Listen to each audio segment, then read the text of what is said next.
दोस्तों, हमारे जिंदगी में कई बार मुश्किल से मुश्किल घड़ी आती है। कभी कभी हमें बड़े फैसले लेने होते हैं। उस समय हमें पता नहीं होता है कि यह फैसला हमारे जीवन पर कैसा प्रभाव डालेगा, हमारे जीवन में खुशियां लाएगा या मुसीबत। कई बार तो ऐसा भी होता है कि हम समझ ही नहीं पाते हैं क्या निर्णय ले जो हमारे लिए उचित होगा। एक सही फैसला या निर्णय हमारी जिंदगी को सुखमय बना सकता है और वही एक गलत फैसला हमारे जीवन को नर्क बना सकता है। ऐसे में सही फैसला लेने की क्षमता हमारे जीवन में सफलता हासिल करने के लिए जरूरी है। आज हम आपके लिए एक ऐसी ही कहानी लेकर आए हैं जिसे जानकर आप जीवन में कभी भी गलत फैसला नहीं लेंगे। हमारा दावा है कि आपको ये कहानी जरूर पसंद आएगी। तो चलिए कहानी को शुरू करते हैं। बहुत समय पहले की बात है। एक छोटे से राज्य में एक बौद्ध भिक्षु रहा करते थे। सभी जगहों पर उनके ज्ञान की बहुत ख्याति थी। हो भी क्यों ना, वह बहुत बड़े ज्ञानी थे। उनके ज्ञान की ख्याति उस राज्य के निकट के सभी राज्यों में होती थी। उनके पास लोग दूर दूर से आते थे ताकि अपनी समस्याओं का समाधान प्राप्त कर सकें। उस बौद्ध भिक्षु के पास कोई कैसी भी कठिन समस्या लेकर क्यों ना आए, वह समस्या का समाधान जरूर करते थे। जब भी कोई व्यक्ति अपनी समस्या लेकर उनके पास जाता, वह उस समस्या को बड़े ही ध्यान से सुनते और उसी में लीन हो जाते, जैसे उनकी वह खुद की समस्या हो। समस्या में लीन होते और कुछ देर के लिए अपनी आंखें बंद करते और समस्या के बारे में अच्छे से सोच विचार करते और उसके बाद उसका सही समाधान निकालते। ऐसे में कई लोग उनके बारे में यह सोचते थे कि उनके पास कोई चमत्कारित शक्तियां हैं, तो कोई कहता दिव्य दृष्टि है जिससे वह समाधान पूछते हैं और उसके बाद हमें बताते हैं। एक बार एक व्यक्ति ने उनसे यह पूछ ही लिया, गुरुवर, क्या आपके पास कोई अद्भुत शक्तियां हैं या कोई दिव्य दृष्टि है जिससे आप हमारी किसी भी समस्या का समाधान देख पाते हैं या फिर पूछकर बताते हैं? उस व्यक्ति की बात सुनकर वह बौद्ध भिक्षु जोर जोर से हंसने लगे। उसने उस व्यक्ति की बात का कोई जवाब नहीं दिया। जिस राज्य में यह बौद्ध भिक्षु रहते थे, उस राज्य में अजीब सी एक घटना घटी। उसी गांव में एक बूढ़ी औरत रहा करती थी जो अपने पूरे घर में अकेले रहती थी। उसका इस दुनिया में कोई भी नहीं था। उसके पास छोटा सा खेत था जिसमें वह काम करके अपने भोजन की व्यवस्था कर लिया करती थी। उस राज्य से होकर 4 मित्र अपने घर की ओर जा रहे थे। वे लोग अलग अलग गांव के रहने वाले थे, लेकिन एक साथ काम करने की वजह से मित्र बन गए थे। वे लोग 1 साल से दूसरे गांव में काम कर पैसे इकट्ठा करके अब अपने घर जा रहे थे। यह बात बहुत पुराने जमाने की है, जब कारें, बसें या रिक्शा नहीं हुआ करते थे। जब लोग पैदल ही यात्रा करते थे, इसलिए वे चारों मित्र पैदल ही यात्रा कर रहे थे। वे चारों मित्र अपने अपने धन को इकट्ठा कर अपने गांव की ओर जा रहे थे। उन चारों ने अपना अपना धन अलग अलग एक पोटली में रखा था। उस पोटली में उन सब की सारी कमाई थी। तभी उन चारों मित्र में से एक मित्र कहता है, मित्रों, इस तरह हम अपना धन अलग अलग रखेंगे तो चोरी हो सकता है। क्यों ना हम अपना धन एक ही पोटली में रखें, जिससे हम सभी ध्यान दे सकेंगे और हमारा धन सुरक्षित रहेगा। और जब हम अपने गांव के नजदीक जाकर अलग होंगे, तब हम अपना अपना हिस्सा अलग अलग कर लेंगे। उन तीनों मित्र ने उस युवक की बात मान ली और वे सभी मिलकर अपना धन एक ही पोटली में रख देते हैं और वे सभी मिलकर अपने गांव की ओर आगे बढ़ते हैं। चलते चलते काफी समय बीत चुका था और अब रात होने वाली थी। तभी आगे बढ़ते हुए उन्हें एक घर दिखाई दिया जहां वही अकेली बूढ़ी औरत रह रही थी। रात्रि का समय भी हो चुका था और इन चारों मित्रों को ठहरने के लिए कोई जगह चाहिए थी। इस पर वे चारों ने मिलकर योजना बनाई कि वे इसी घर में रात बिताएंगे। उन चारों लोगों ने उस घर की ओर बढ़ते हुए दरवाजा खटखटाया। तब वह बूढ़ी औरत ने दरवाजा खोला। उन मित्रों में से एक ने हाथ जोड़कर कहा, माता जी, हम अपने गांव की ओर जा रहे हैं, लेकिन रात हो गई है और हम इतनी रात में सफर नहीं कर सकते। हमारी आपसे विनती है कि आप हमें एक रात यहाँ ठहरने की अनुमति दें। सुबह होते ही हम चले जाएंगे। बहुत सोच विचार करने के बाद बूढ़ी औरत कहती है, तुम सभी आज रात के लिए यहाँ पर रुक सकते हो। बूढ़ी औरत ने सबके लिए खाना बनाया और उन्हें पेट भर भर कर खिला दिया। इसके बाद उन मित्रों ने धन की पोटली उस बूढ़ी औरत के हाथ में थमा दी और कहा, माता जी, इस पोटली में हमारी साल भर की कमाई है। हमने अब तक का सब धन इसमें रखा है और अब हम इसे आपको सौंप रहे हैं क्योंकि आपके पास सुरक्षित रहेगा। हम बस इतना चाहते हैं कि हम चारों में से कोई एक व्यक्ति लेने आए तो आप इस पोटली को मत देना। जब तक हम चारों एक साथ लेने न आए तब वह बूढ़ी औरत कहती है, ठीक है बेटा, जब तुम चारों एक साथ मेरे पास इस पोटली को लेने आओगे तभी इस पोटली को मैं दूंगी। वह धन की पोटली उस बूढ़ी औरत को देकर चारों मित्र बेफिक्र हो जाते हैं कि अब उनका धन सुरक्षित है और वे लोग खाना खाकर गहरी नींद में सो जाते हैं। अगली सुबह जब वह चारों उठते हैं तो सभी लोग अपनी आगे की यात्रा के लिए तैयारियां शुरू करते हैं। उन चारों दोस्तों में से एक दोस्त थोड़ा सा बदमाश था। वह अपने उन मित्रों से कहता है, भाइयों, इस बूढ़ी औरत ने हमारी रात भर खातिरदारी करी है, हमें भोजन कराया है, सोने के लिए अच्छा बिस्तर दिया, रात को सर ढकने के लिए छत दी है और हमने अब तक उसके लिए कुछ नहीं किया। वह बूढ़ी औरत अकेले ही खेतों में काम कर रही है। क्या हम सभी यहां से जाने से पहले बूढ़ी औरत की मदद नहीं कर सकते? उस बदमाश दोस्त ने मन ही मन यह योजना बना ली थी कि वह किसी तरह से भी उस बुढ़िया से पोटली हासिल करके ही रहेगा। बाकी के तीनों मित्र उसकी बातों में आ जाते हैं और वे सभी मिलकर उस बुढ़िया की मदद करने अर्थात खेतों में काम करने के लिए चल पड़ते हैं। वे सभी मिलकर खेतों का काम कर ही रहे थे। काफी देर काम करने के बाद वह बदमाश दोस्त अपने बाकी तीनों मित्रों से कहता है, मित्र, मुझे जोरों की प्यास लग गई है, मैं जरा उस बूढ़ी औरत से पानी मांग कर लाता हूं। वह बाकी मित्र भी अब काफी थक चुके थे, उन्हें भी जोरों की प्यास लगी थी, इसलिए वह तीनों मित्र उसे वहां से जाने के लिए कह देते हैं, साथ में पानी लाने को कहते हैं। जैसे ही वह बदमाश दोस्त उस बूढ़ी औरत के पास पहुंचता है, वह उस बूढ़ी औरत से कहता है, माता जी, अब हम यहां से जा रहे हैं, कृपया करके हमारे धन की पोटली वापस दे दे। इस पर वह औरत कहती है, नहीं नहीं, जब तक तुम चारों एक साथ ना हो तब तक मैं वह पोटली किसी को नहीं दे सकती। तुम्ही ने कहा था कि जब तक हम चारों एक साथ ना हो तब तक यह पोटली किसी को नहीं देनी है। तभी वह बदमाश उन तीनों की तरफ इशारा करते हुए कहता है, ठीक है, तो बाकी के तीनों मित्रों से भी पूछ लेते हैं। बदमाश मित्र का इशारा जब उन तीनों मित्रों ने देखा तो उन तीनों ने सोचा कि हमारा मित्र हमारे लिए पानी लाना चाहता है, इसलिए वह हमसे आज्ञा मांग रहा है। तभी उन तीनों मित्रों ने इशारे में कहा, ठीक है, ले आओ। यह देख उस बुढ़िया को यह लगने लगा कि अब चारों यहां से जा रहे हैं और ये अपनी पोटली मांग रहे हैं, इसलिए बुढ़िया ने पोटली लाकर उस बदमाश दोस्त के हाथ में रख दी। उस बदमाश दोस्त ने पोटली को हाथ में रखी और पीछे के रास्ते से वहां से चला गया और बाकी के तीन मित्र काम में व्यस्त रह गए। कुछ देर बाद जब वह खेतों में काम करके बुढ़िया के पास लौटते हैं और बुढ़िया से कहते हैं, माता जी, हमारा मित्र अभी पानी लेने के लिए आया था, कहाँ गया? उस पर वह बुढ़िया कहती है, क्या वह पानी पीने आया था? पर वह तो कह रहा था कि हम चारों जा रहे हैं, कृपया करके हमारी धन की पोटली हमें थमा दे। तीनों बड़े हैरान होकर उस बुढ़िया से कहते हैं, माता जी, भला हमने कब कहा कि हम पोटली मांगे हैं? हमें तो प्यास लगी थी, हमने पानी के लिए इशारा किया था। तभी बूढ़ी औरत उन तीनों से कहती है, परंतु अब तो वह पोटली लेकर जा चुका है। तभी वह तीनों मित्र माथा पकड़कर रोने लगते हैं और कहते हैं, माता जी, उसमें हमारा सारा कमाया हुआ धन था, वह अकेले लेकर भाग चुका है। हमने तो आपको कहा था कि जब तक हम चारों एक साथ ना आए तब तक आपको वह पोटली किसी को नहीं देनी है। फिर आपने ऐसा क्यों किया?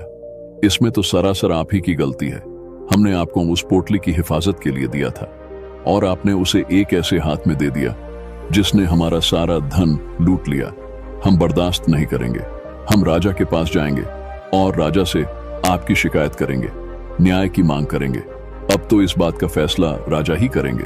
तीनों नौजवान क्रोधित होकर राजा के दरबार में पहुंच जाते हैं और अपनी सारी समस्या उस राजा को बता देते हैं। जब वह राजा उन तीनों नौजवानों की बातें ध्यानपूर्वक सुनता है तो वह तुरंत ही बुढ़िया को राज्य दरबार में पेश होने की आदेश देता है। राजा के आदेश पर राजा के सैनिक तुरंत ही उस बुढ़िया को राज्य दरबार में पेश करते हैं और राजा भरी दरबार में उस बुढ़िया को दोषी करार देते हैं और कहते हैं कि तुम्हें वह पोटली उस अकेले व्यक्ति को नहीं देनी चाहिए थी, जबकि उन्होंने तुमसे कहा था कि जब तक वह चारों एक साथ उस पोटली को लेने ना आए तब तक तुम्हें वह धन किसी को नहीं देना चाहिए था। इसमें तुम्हारी गलती है और अब तुम्हें हर्जाना भरना पड़ेगा, तुम्हें इनका धन लौटाना होगा। राजा का यह आदेश सुनकर बूढ़ी औरत फूट फूट कर रोने लगती है और राजा को मदद की गुहार लगाती है और कहती है, हे राजन, मैं तो एक बूढ़ी औरत हूं और मेरे पास इतना धन नहीं है और न ही मेरे घर में कोई ऐसा है जो धन कमाता हो। मेरे पास इतना धन नहीं है कि मैं लौटा सकूं। मैं तो अकेली हूँ, बेसहारा हूँ, कृपया करके मुझ पर रहम करें। लेकिन राजा उस औरत की एक नहीं सुनता और वह औरत रोते हुए अपने घर की ओर जा रही थी। आखिर मैं इतना धन कहाँ से लाऊंगी? मैं उन लोगों का यह धन कैसे लौटाऊंगी? मेरे पास इतना धन नहीं है। मैं क्या करूं, कैसे करूं, कहां से लाऊं इतना धन? अगर मैंने उनका धन नहीं लौटाया तो राजा मुझे मार डालेगा। इसमें मेरी भी गलती है। जब उन चारों ने मिलकर कहा था, जब हम चारों एक साथ ना हो तब तक वह पोटली किसी को नहीं थामनी है, फिर भी मैंने वह पोटली केवल एक व्यक्ति को थमा दी। गलती तो इसमें मेरी ही है। यह सारी बातें सोचते सोचते अपने घर की ओर जा रही थी। तभी उस बुढ़िया औरत को वही बौद्ध भिक्षु मिले जो बड़ी ही आसानी से किसी भी समस्या का समाधान करते थे। तब बौद्ध भिक्षु बुढ़िया औरत से पूछते हैं, क्या बात है माता जी, क्यों परेशान हो और क्यों रो रही हो? इस बात पर वह बुढ़िया संत को सारी बातें बता देती है। उसके बाद कहती है, हे महाराज, इसमें गलती तो मेरी ही है। उन्होंने तो कहा ही था कि जब तक हम चारों एक साथ ना आए तब तक पोटली किसी एक को मत देना। लेकिन मेरी बुद्धि भ्रष्ट हो गई थी जो मैंने पूरा धन किसी एक व्यक्ति को दे दिया और वह उनका सारा धन लेकर चला गया। लेकिन अब मुझे समझ नहीं आ रहा है कि मैं इतना धन कहां से लाऊं और कैसे जुटाऊं। राजा ने अब तो आदेश भी दे दिया है कि मुझे धन लौटाना पड़ेगा। अब मैं इसी संकट में हूं, इतना सारा धन कहां से लाऊं?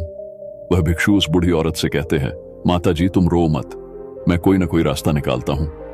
इतना कहकर वह संत वहीं पर बैठ जाते हैं और कुछ देर के लिए आंखें बंद करके सोचते हैं और मौन रहकर समस्या का समाधान निकालते हैं। बहुत सोचने के बाद वे आंखें खोलते हैं और कहते हैं, माता जी राजा का फैसला गलत है। तुमने जो किया उसमें तुम्हारी कोई गलती नहीं है। यह सुनकर बुढ़िया एकदम चुप सी हो गई और सोचने लगी, आखिर राजा का फैसला कैसे गलत हो सकता है? वह तो सबका न्याय करते हैं, तो मेरे साथ गलत कैसे कर सकते हैं? उस संत और बुढ़िया की बात आसपास खड़े सभी लोग सुन रहे थे। वे लोग भी अचरज में थे कि राजा का फैसला कैसे गलत हो सकता है। उनकी बातें सुन रहे वहां खड़े लोग बोले, राजा कैसे गलत हो सकते हैं? इस बुढ़िया ने ही गलती की है, चारों का धन एक को ही दे दिया। ऐसे में इस बुढ़िया को उनका धन तो लौटाना ही चाहिए। तभी वह संत उस बूढ़ी औरत से कहते हैं, जाओ और राज दरबार में कह दो कि आपका फैसला गलत है। पहले तो बुढ़िया इतनी हिम्मत ही नहीं जुटा पा रही थी कि वह भरे राज दरबार में जाकर यह कह सके कि आपका फैसला गलत है। फिर संत के कहने पर वह राज दरबार वापस लौटी और डरते डरते बोली, हे राजन, आपका फैसला गलत है। इतना कहकर वह राजा को सारी बातें सच सच बताती है। उस बुढ़िया की बात सुनकर राजा बहुत क्रोधित हुआ और उस बुढ़िया से कहा, कौन है वह संत जिसने मेरे फैसले को गलत बताया है? उन्हें क्यों लगता है कि मैंने सही निर्णय नहीं लिया है? मैं प्रतिदिन कई निर्णय लेता हूं, लेकिन आज तक किसी ने नहीं कहा कि मेरा फैसला गलत है। आगे राजा ने कहा, ठीक है, फिर उस संत को बुलाओ और उन्हें न्याय करने देते हैं। अगर उस संत ने सही फैसला नहीं सुनाया तो मैं उन्हें फांसी की सजा दे दूंगा। राजा ने तुरंत ही अपने सैनिकों को आदेश दिया कि जाओ और उस संत को लेकर आओ। यह बात पूरे राज्य में फैल गई। सभी ये जानने को उत्सुक थे कि आखिर वह संत कौन है जिसने राजा को कहा है कि उनका फैसला गलत है और अब वे खुद इसका न्याय करने आ रहे हैं। वे सैनिक कुछ देर बाद उस संत को लेकर राज्य दरबार आ पहुंचे। राज दरबार में सभी लोग उपस्थित थे। उन संत को देखकर राजा कहता है, महाराज, आपको ऐसा क्यों लगता है? मैंने जो फैसला सुनाया है वह गलत है। इस बुढ़िया ने यह वादा किया था कि वह चारों लोगों की उपस्थिति में ही धन की पोटली देगी, लेकिन इसने सिर्फ एक ही व्यक्ति को धन की पोटली दे दी। इसने अपना वादा तोड़ा है।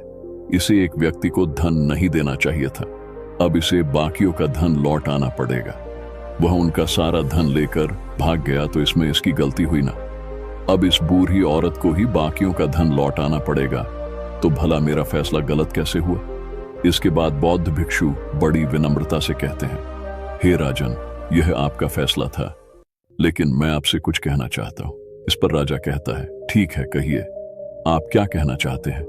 तब वह साधु बड़ी विनम्रता से कहता है, राजन, जैसा कि वादा किया गया था कि पोटली इन चारों मित्रों की उपस्थिति में ही दी जाएगी, और अभी ये यहाँ केवल 3 ही मौजूद है, चौथा कहाँ है? इनसे कहिए ये तीनों अपने चौथे मित्र को वापस लाए, तभी इनका धन वापस किया जाएगा। वादा भी वैसा ही किया गया था, जब तक चारों एक साथ ना हो तब तक धन वापस नहीं करना है। अगर ये बूढ़ी औरत धन लौटा देती है तो अपना वादा तोड़ देंगी, यह भी तो सही नहीं है। यदि आप चाहते हैं इनका धन वापस लौटाया जाए तो इनसे कहिए पहले जाए और अपने मित्र को वापस लाए। उस राज्य दरबार में बैठे सभी लोग इस फैसले को सुनकर बहुत ही खुश हुए और संत की हाँ में हाँ मिलाने लगे। सभी उस संत की समझदारी की तारीफ भी की। राजा तुनरत ही उस संत के सामने सर झुका लेता है और हाथ जोड़कर कहता है, हे महाराज, आपका यह फैसला इतना सही कैसे हो सकता है? आखिर यह बात मेरे दिमाग में क्यों नहीं आई? मैंने इस बात को लेकर इस तरह सोचा क्यों नहीं? तभी वह साधु उस राजा से कहते हैं, हे राजन, आपके पास और भी कई काम होते हैं। आप दिन भर व्यस्त रहते हैं और आपको जल्दीबाजी में फैसले लेने पड़ते हैं। आपने इस मामले को सुना और समझा, लेकिन इसे देखने में आप गलती कर गए। इसे आपने ऊपरी तौर पर देखा, आपने इसकी गहराई तक जाने का प्रयास तक नहीं किया। यदि आपने इस मामले को गहराई को देखा होता, समझा होता, तो आप भी इस नतीजे पर आते। हम जब तक किसी मामले की गहराई तक नहीं जाते, तब तक हम उसका सही समाधान नहीं निकाल सकते। हम में अधिकांश लोग तो अपने फैसले केवल जल्दबाजी में लेना चाहते हैं, भले ही वह मामला कितना भी गंभीर क्यों ना हो। हमें तो बस अपना हक चाहिए, हमारा नाम होना चाहिए, भले ही वह फैसला हमारे लिए नुकसानदायक क्यों ना हो। लेकिन हमें तो उससे मामले की गहराई तक जाने के लिए सोचते तक नहीं है। तभी वह राजा उस संत से कहता है, हे महाराज, क्या आपके पास कोई दिव्य शक्तियां हैं? क्या आपके पास कोई ऐसी चमत्कारी शक्तियां हैं जिससे आप सवाल करते हैं और वह आपको उसका समाधान बताती है, जिसके कारण आप सही फैसला ले पाते हैं? इस बात पर मुस्कुराते हुए कहते हैं, हे राजन, यह सवाल हमसे अब तक कई लोगों ने पूछा है और हमने किसी को आज तक उत्तर नहीं दिया है, लेकिन आप हमारे राज्य के राजा हैं, इसलिए मैं आपको इस प्रश्न का उत्तर देता हूं। मेरे पास कोई भी ऐसी दिव्य या चमत्कारी शक्तियां नहीं है। मैं हर बात को केवल गहराई तक सोचता हूं और विचार करता हूं, और जब मैं विचार करता हूं, तब मेरे सामने कई सारे समाधान आते हैं। फिर मैं उन समाधानों पर कई बार विचार करता हूं, तब मैं दूसरों को समाधान देता हूं, क्योंकि किसी एक इंसान का लिया हुआ गलत फैसला किसी इंसान का जीवन बर्बाद कर सकता है। ठीक उसके विपरीत, एक लिया गया फैसला सही हुआ तो जीवन अच्छा हो सकता है, और एक गलत फैसला जीवन को नरक बना सकता है। इसलिए फैसले छोटे हों या बड़े, हमें मौन रहकर समझदारी से लेने चाहिए। अगर आप मौन रहकर किसी फैसला पर विचार करते हैं, तो एक सही समाधान निकलकर सामने आता है। मॉरल ऑफ द स्टोरी, इस कहानी से हमें यह सीखने को मिलता है कि सही फैसला लेने की क्षमता हमारे जीवन में सफलता हासिल करने के लिए जरूरी है।